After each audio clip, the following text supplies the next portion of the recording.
ഓം ഗും ഗുരുഭ്യോ നമഃ. ഓം ഗം ഗണപതയേ നമഃ. ഓം സം സരസ്വത്यै നമഃ. കോമളം കൂജയൻ വേണും ശ്യാമളോയം കുമാരകഃ. വേദവേദ്യം പരം ബ്രഹ്മ ഭാസതാം പുരതോ മമ. എല്ലാവർക്കും നമസ്കാരം. ഇന്ന് ശ്രീമദ് ഭഗവത്ഗീതയിലെ 3-ാം അധ്യായത്തിൽ 21 മുതൽ 25 വരെയുള്ള ശ്ലോകങ്ങൾ നോക്കാം. യദാചരതി ശ്രേഷ്ഠാസ്തത്തദേവേതരോ ജനഃ സയത് പ്രമാണം കുരുതേ ലോകസ്തദനുവർത്തതേ. യദ്യത് ആചരതി ശ്രേഷ്ഠഃ തത്തദ് ഏവ ഇതരോ ജനഃ സഹ യത് പ്രമാണം കുരുതേ ലോകഃ തത് അനുവർത്തതേ. യദ്യത് ആചരതി ശ്രേഷ്ഠഃ, ശ്രേഷ്ഠരായ ആളുകൾ എന്തെന്നെല്ലാം ആചരിച്ച് കാണിക്കുന്നുവോ തത്തത് ഏവ ഇതരോ ജനഃ, അതിനെ മറ്റുള്ള ജനങ്ങൾ നോക്കിക്കാണുന്നത് അല്ലെങ്കിൽ അതിനെ തന്നെ അനുകരിക്കുന്നതായിട്ട് ആചരിക്കുന്നതായിട്ടാണ് കാണുന്നത്. സഹ യത് പ്രമാണം കുരുതേ, അയാൾ ഏതൊന്നിനെയാണോ പ്രമാണമാക്കുന്നത് ലോകഃ തദനുവർത്തതേ, ജനങ്ങൾ അതിനെ അനുവർത്തിക്കുകയും ചെയ്യുന്നു.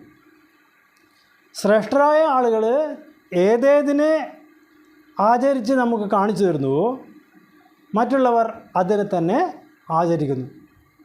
തന്നെയുമല്ല, ഈ ശ്രേഷ്ഠരായ ആളുകൾ ഏതെല്ലാം കാര്യങ്ങളെ പ്രമാണമായി സ്വീകരിക്കുന്നുവോ അതിനെ തന്നെ ലോകരും അനുവർത്തിക്കുന്നു. ഉദാഹരണമായിട്ട് നമുക്കിടയിൽ വളരെ അറിവുണ്ട് എന്ന് നമ്മളെല്ലാം കരുതുന്ന ഒരാൾ ചെയ്യുന്ന പ്രവൃത്തികൾ അത് നമ്മളും അനുകരിക്കും. അദ്ദേഹം പറയുന്ന പ്രമാണങ്ങളെയൊക്കെ നമ്മൾ അത്ര തന്നെ അറിവില്ലാത്തതുകൊണ്ട് നമ്മൾ സ്വീകരിക്കുകയും ചെയ്യും. ഉദാഹരണമായിട്ട് ഒരാൾ ക്ഷേത്രത്തിലേക്ക് പ്രവേശിക്കുമ്പോൾ അയാൾ ആ ക്ഷേത്രത്തിൻ്റെ പ്രവേശന കവാടത്തിലുള്ള തൂണുകളിലൊക്കെ ചിലപ്പോൾ തൊട്ട് നമസ്കരിക്കും.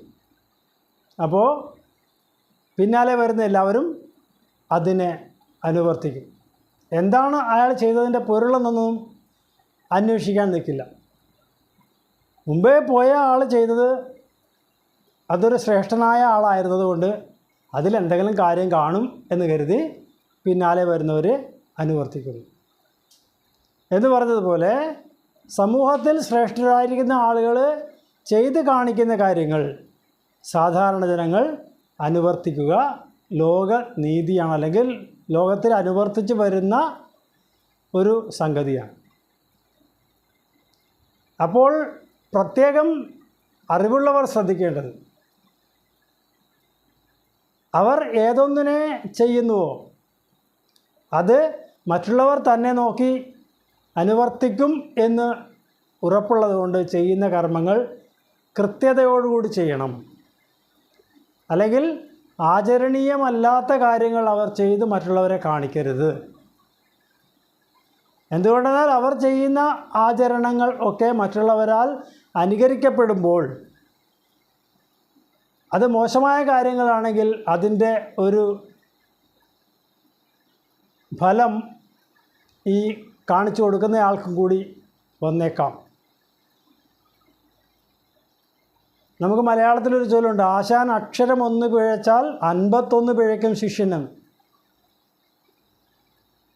ഒരു അധ്യാപകൻ പറഞ്ഞു കൊടുക്കുന്ന കാര്യങ്ങൾ സ്വയം ഉറപ്പുവരുത്തിയതിന് ശേഷം മാത്രമേ പറഞ്ഞു കൊടുക്കാവൂ. എന്തുകൊണ്ടെന്നാൽ അറിവില്ലാത്ത വിദ്യാർത്ഥി തൻ്റെ അധ്യാപകൻ പറഞ്ഞതാണ് എന്ന ഒറ്റ കാരണം കൊണ്ട്, അല്ലെങ്കിൽ അദ്ദേഹം ചെയ്തതാണ് എന്ന ഒറ്റ കാരണം കൊണ്ട് അതിനെ അനുവർത്തിക്കുകയും അതിനെ ആവർത്തിക്കുകയും ഒക്കെ ചെയ്യും.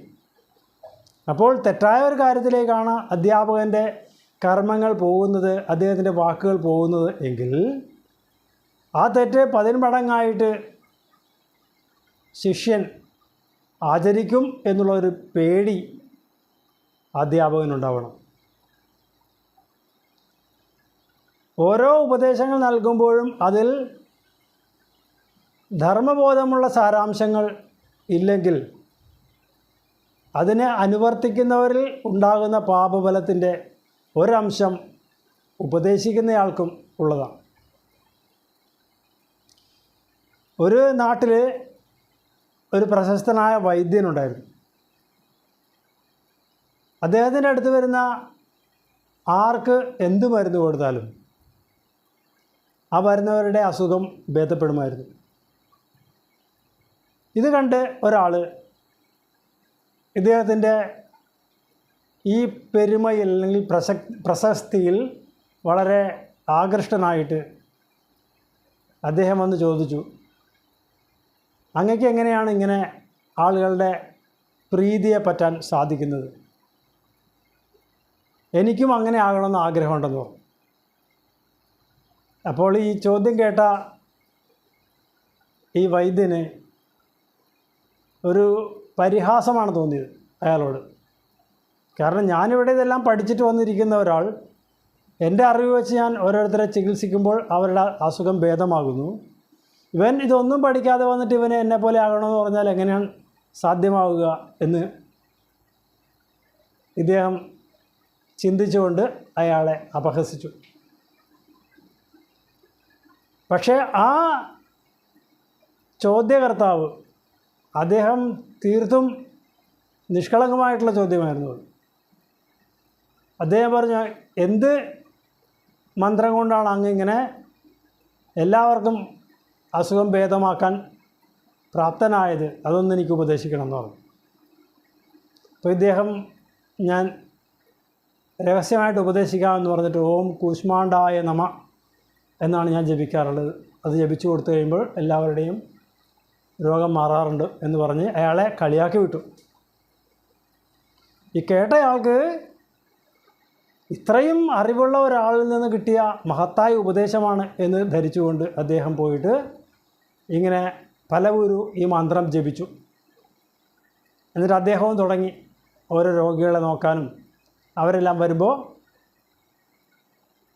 ഈ ഉപദേശിച്ച മന്ത്രം ജപിച്ചുകൊണ്ട് എന്തെങ്കിലുമൊക്കെ എടുത്തു കൊടുക്കുമ്പോൾ അവരുടെയും രോഗം ഭേദമായി തുടങ്ങി. ഇത് കണ്ടപ്പോൾ ആ വൈദ്യന് എന്തെന്നില്ലാത്ത അത്ഭുതം തോന്നി. അദ്ദേഹം വാസ്തവത്തിൽ ആ വന്നയാളെ പരിഹസിച്ചതായിരുന്നു. പക്ഷേ അയാൾ വളരെ ആത്മാർത്ഥതയോടുകൂടി ആ മന്ത്രം ജപിച്ചുകൊണ്ട് കൊടുക്കുന്ന മരുന്നൊക്കെ ഫലവത്താകുന്നത് കണ്ടപ്പോൾ ഇയാൾക്ക് അത്ഭുതം തോന്നി എന്നാണ് പറഞ്ഞത്.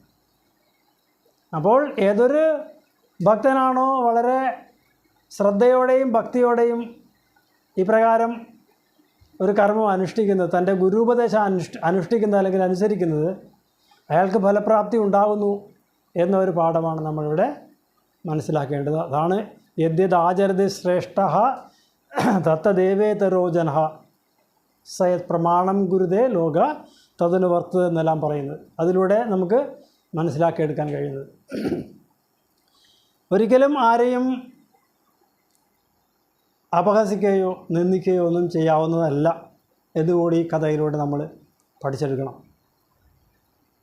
എല്ലാ ജീവജാലങ്ങളും കുടികൊള്ളുന്ന ചൈതന്യം ഈശ്വരൻ തന്നെയാണ്, നമ്മളിലുള്ളതും അതുതന്നെയാണ്.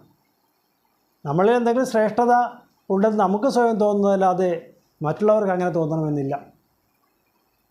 അതുകൊണ്ട് എല്ലാ അറിവും ശ്രേഷ്ഠം തന്നെയാണ് എന്ന് കരുതി എല്ലാവരെയും ആദരിക്കുവാനായിട്ട് പഠിക്കണം എന്നാണ് ഈ ശ്ലോകത്തിലൂടെ നമുക്ക് ഭഗവാൻ ഉപദേശിക്കുന്നത്.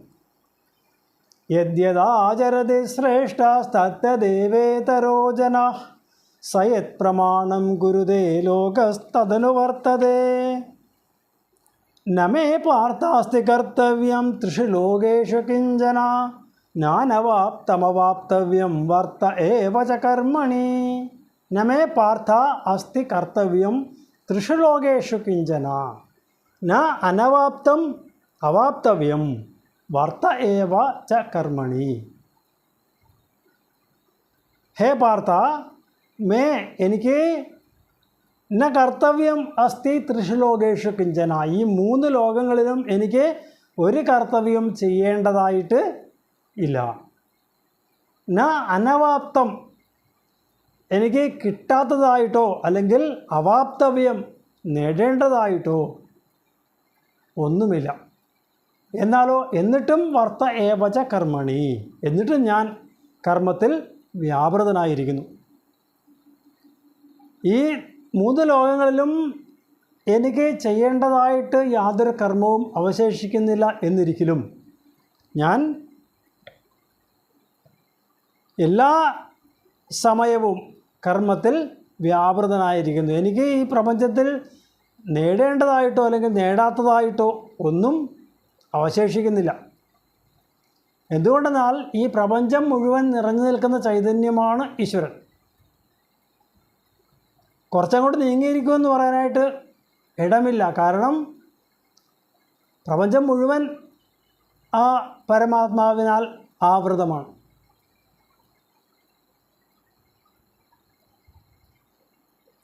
അങ്ങനെയുള്ള ആ ഈശ്വര ചൈതന്യത്തിന് എന്തെങ്കിലും ബാഹ്യമായിട്ട് നേടേണ്ടതായിട്ടുണ്ടെങ്കിലല്ലേ അതിനെ ആഗ്രഹിക്കുവാനോ അല്ലെങ്കിൽ അത് കിട്ടേണ്ടതാണെന്നോ കിട്ടാത്തതാണെന്നോ എല്ലാം ചിന്തിക്കാൻ കഴിയുള്ളൂ.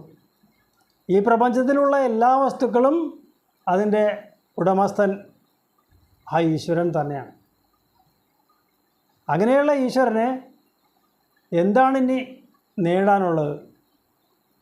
ഒന്നും നേടാനില്ല, നേടാത്തതായിട്ടും ഇല്ല എന്ന് പറയാം. പക്ഷേ എന്നിരുന്നാലും നിരന്തരമായിട്ട് ഞാൻ കർമ്മത്തിൽ വ്യാപൃതനായിരിക്കുന്നു. കാരണം ഞാൻ കർമ്മം ചെയ്തില്ലെങ്കിൽ ഈ പ്രപഞ്ചഗതി തന്നെ മാറിപ്പോകും. അതുകൊണ്ട് പ്രപഞ്ചത്തിൻ്റെ നിലനിൽപ്പിനായിക്കൊണ്ട് ഞാൻ കർമ്മം അനുഷ്ഠിക്കുന്നു എന്നാണ് ഭഗവാൻ പറയുന്നത്.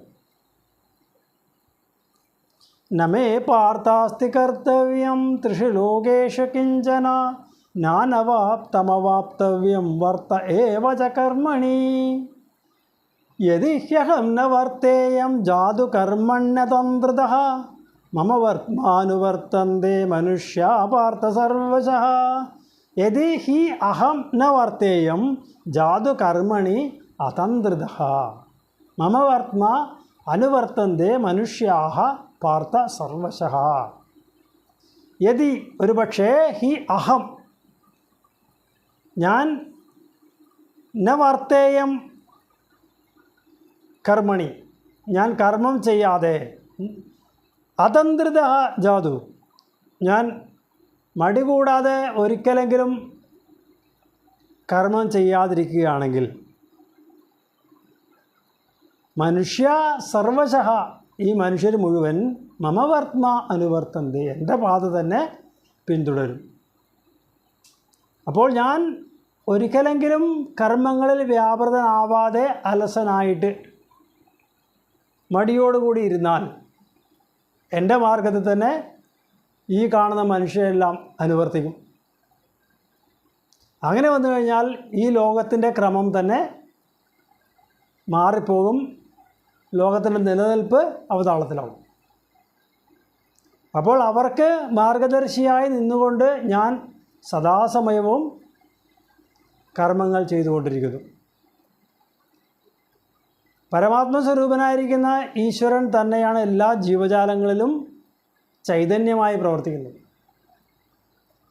ഈ ചൈതന്യമായി നിൽക്കേണ്ട ഈശ്വരൻ കുറച്ച് സമയത്തേക്ക് പണിമുടക്കിയാൽ എന്ത് സംഭവിക്കും? ഈ പ്രപഞ്ചം മുഴുവൻ നിശ്ചലമാകും.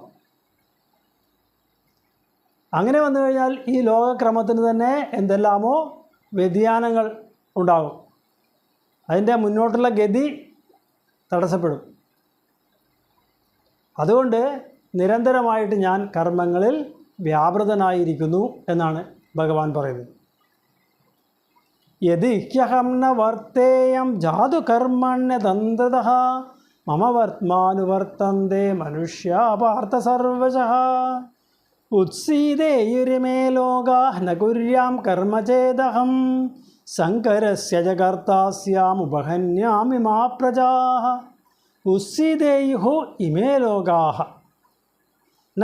ന കുര്യാം കർമ്മ ചേത് അഹം ശങ്കരസ്യ ച കർത്താസ്യാം ഉപഹന്യാം ഇമാഃ പ്രജാഃ. ഉത്സീദേയുഃ ഇമേ ലോകാഃ ഉത്സീദേയുഹു നശിപ്പിക്കും, അല്ലെങ്കിൽ നശിച്ചു പോകും. ഇമേ ലോകാഹ ഈ ലോകം നശിച്ചു പോകും. എങ്ങനെയാണെങ്കിൽ ന കുര്യാം കർമ്മ ചേത് അഹം ഞാൻ കർമ്മം ചെയ്യുന്നില്ല എന്ന് വന്നാൽ ഈ ലോകം തന്നെ നശിച്ചു പോകും.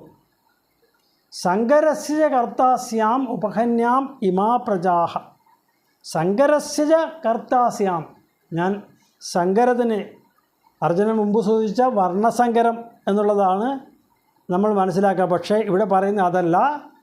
ഇവിടെ ജഡാത്മകമായിരിക്കുന്ന ഭൗതിക വസ്തുക്കളിലൊക്കെ ചേതനയായി നിൽക്കുന്നത് ഈശ്വരനാണ്. അപ്പോൾ ഇടയ്ക്ക് ഞാൻ പ്രവർത്തിച്ചു കഴിഞ്ഞാൽ ചില സമയത്ത് ജഡത്തിന് ജീവനുണ്ടാകും, ചില സമയത്ത് ഇല്ലാതാകും. അങ്ങനെ വന്നു കഴിഞ്ഞാൽ ഈ പ്രപഞ്ചത്തിൽ തന്നെ നിലനിൽപ്പ് അവതാളത്തിലാകും. തന്നെയുമല്ല ഞാൻ ഈ പ്രജകളെയൊക്കെ ഉപഹന്യാം ഇമാ പ്രജാഹ ഈ പ്രജകളെയൊക്കെ നശിപ്പിക്കുന്നവനും ആയിത്തീരും.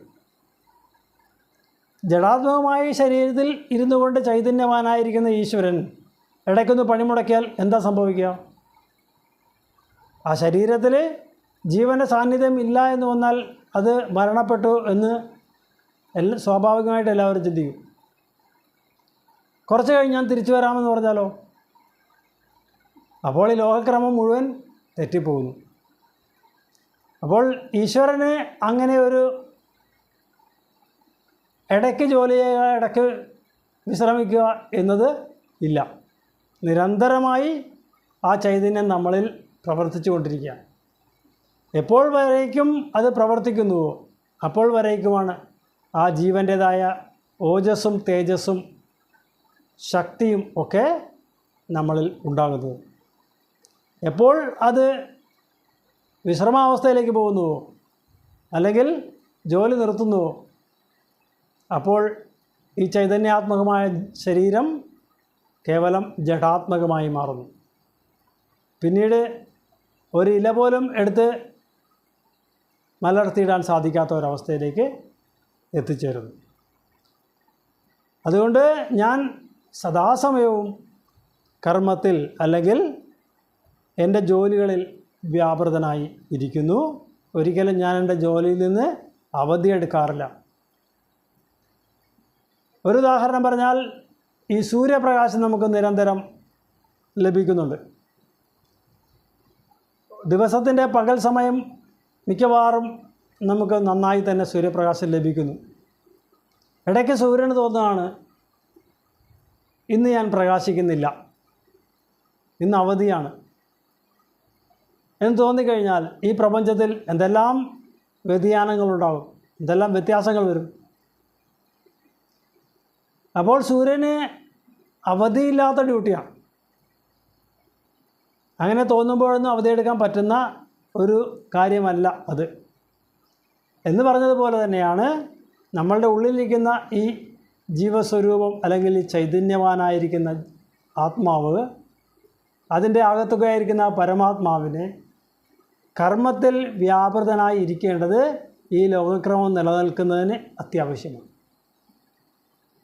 ഞാൻ അങ്ങനെ ചെയ്യാതിരുന്നു കഴിഞ്ഞാൽ ഈ ലോകവും നശിക്കും, അതിൽ സങ്കരത്തിൻ്റെ കർത്താവാകും എന്നെല്ലാം ഭഗവാൻ അർജുനന് ഉപദേശിക്കുകയാണ്. ഉത്സീദേയുരിമേ ലോകാ ന കുര്യാം കർമ്മ ചേതഹം സങ്കരസ്യ കർത്താസ്യാം ഉപഹന്യാമിമാ പ്രജാഃ സക്താ കർമ്മണ്യ വിദ്വാംസ യഥാ കുർവന്തി ഭാരത കുര്യാത് വിദ്വാംസ് തദാസക്തഃ ചികീർഷുർലോകസംഗ്രഹം. സക്താഃ കർമ്മണി അവിദ്വാംസഃ യഥാ കുർവന്തി ഭാരത കുര്യാത് വിദ്വാൻ തദാസക്തഃ ചികീർഷുഃ ലോകസംഗ്രഹം. സക്താഃ ഭൗതികതയിൽ സക്തരായിരിക്കുന്ന ആളുകൾ കർമ്മണി അവിദ്വാംസഃ യഥാ കുർവന്തി കർമ്മങ്ങൾ എങ്ങനെയാണോ അവിദ്വാംസഃ അറിവില്ലാത്തവർ അജ്ഞാനികൾ യഥാ കുർവന്തി എങ്ങനെയാണോ ചെയ്യുന്നത്, അറിവില്ലാത്ത ആളുകൾ കർമ്മങ്ങൾ എത്രത്തോളം ആസക്തിയോടു കൂടിയാണോ ചെയ്യുന്നത്, കുര്യാത് വിദ്വാൻ തദാസക്തഃ ഒരു വിദ്വാനായ ഒരാൾ, ജ്ഞാനിയായ ഒരാൾ തഥാ ആ ഭൗതികൻ ചെയ്യുന്നത് പോലെ തന്നെ കർമ്മം ചെയ്യും. പക്ഷേ ഒരു വ്യത്യാസം മാത്രം, ഈ ജ്ഞാനിയായിരിക്കുന്നയാൾ അസക്ത, അയാൾ കർമ്മഫലത്തോട് ആസക്തിയില്ലാത്തവനായിരിക്കും. തന്നെയുമല്ല ചികീർഷു ലോകസംഗ്രഹം, ലോകത്തിൻ്റെ നന്മയെ ആഗ്രഹിച്ചുകൊണ്ട് അയാൾ ആ കർമ്മം അതേപോലെ നിർവഹിക്കും. അജ്ഞാനിയായ ഒരാൾ ഏത് പ്രകാരമാണോ കർമ്മഫലത്തിൽ ആസക്തനായിട്ട് കർമ്മങ്ങളെ അനുഷ്ഠിക്കുന്നത്, അതേ രീതിയിൽ തന്നെ, അല്ലെങ്കിൽ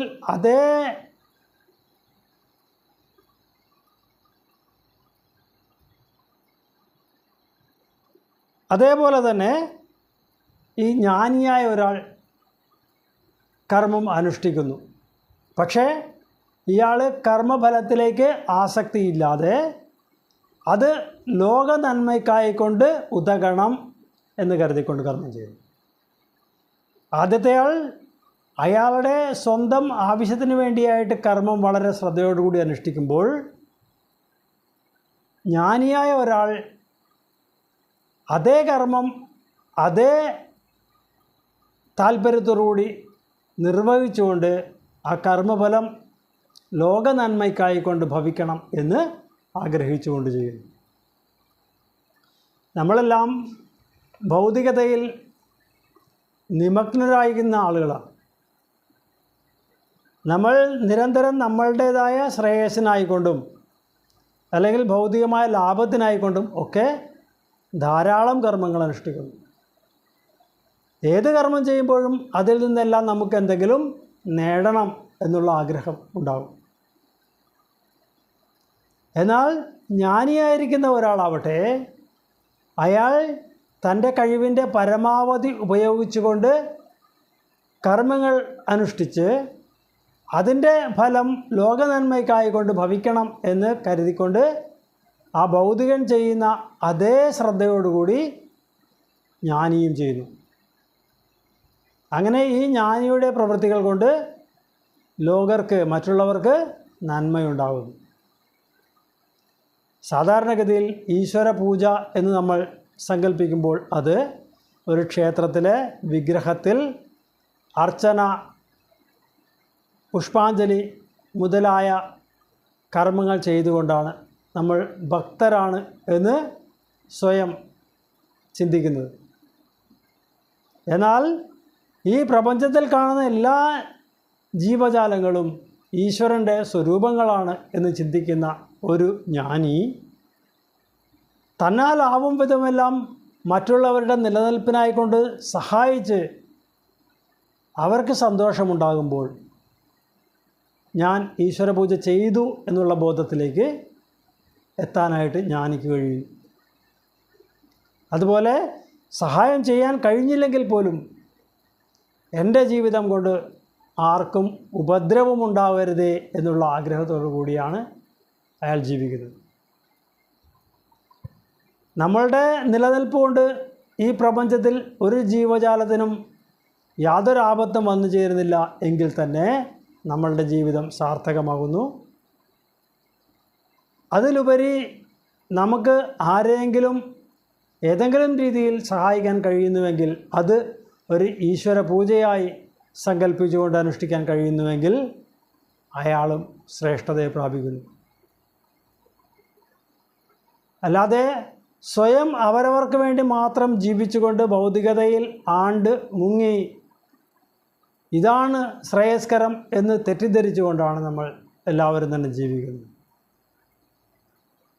അതിൽ നിന്നും പുറത്തു വന്ന് എല്ലാവരുടെയും നന്മയാണ് നമുക്ക് ലക്ഷ്യമാക്കേണ്ടത് എന്നുള്ളൊരു പാഠം കൂടി നമുക്കിവിടെ ഈ ശ്രീകൃഷ്ണോപദേശത്തിലൂടെ ലഭിക്കുന്നു.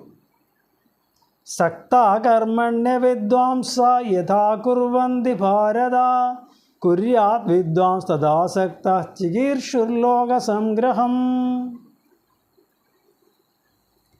കായേന വാചാ മനസേന്ദ്രിയൈർവാ ബുദ്ധ്യാത്മനൈവാ പ്രകൃതിർസ്വഭാവാത് കരോമി യദ്യത് സകലം പരസ്മൈ നാരായണായേതി സമർപ്പയാമി.